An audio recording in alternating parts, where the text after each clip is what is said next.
Ang dami nating followers pero bakit ko konti lang ang views na ating mga content? Yan po ay napakagandang tanong ni Mr. John Gonzales. Tama po kayo, idol. Kaya ako po nire-recommenda ito pong instead na follow, favorite po ang inyong ilalagay. Bakit po ba? Dito nyo po kasi makikita yan kapag kayo po ay merong tinututukan na katulad ko po na content creator sa tutorial. Well, ito lang po yung dapat nyong gawin para nang noon makita nyo po kagad kung ano po yung mga bagong upload ng inyong favorite. Yan, tinatawag. Ayan po sa screen.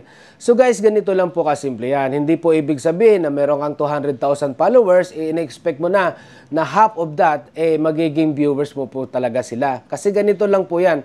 Sa dami pong naging trending ng aking mga reels dito, na nagkaroon po ng mga million views. So sa bawat content po na yan, marami po nagpa-follow sa atin dahil nagustuhan po nila yung inyong content po na yun na nag-trending. But it doesn't mean na lahat po ng content na i-upload natin ay mapapanood nga po nila. Bakit nga po? Kasi dito po papasok yung algorithm ni Facebook. Ito po kasing algorithm na to, na pag tayo po ay nag-upload ng content, 50% po ng ating mga followers po, i-distribute po yan ni Facebook. So, kailangan po, pag-distribute niya ng 50% na yan, kailangan manood yung mga followers natin at the same time maipag-engage po sila sa mga comment, sa mga share.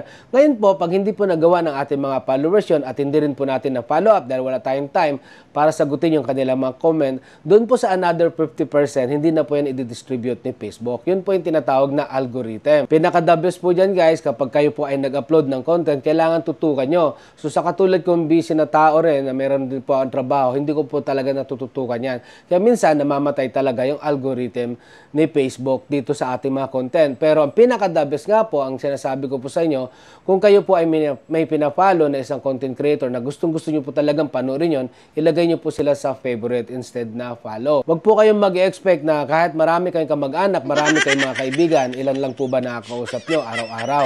Yung mga totoong tao lang po sa inyo. So, ganun din po sa ating mga followers. Ibig sabihin guys, maswerte ka na guys kung nagkakaroon ka ng 1,000 viewers sa isang content mo. At yan naman po aking talaga na monitor. Meron po akong 1,000 followers na talagang nagugustuhan yung aking content regarding nga po sa tutorial. So wag po tayo mag-expect talagang dito sa mundo pong ito, mas marami lang din po ang talagang sumusubaybay sa buhay natin pero they don't support you.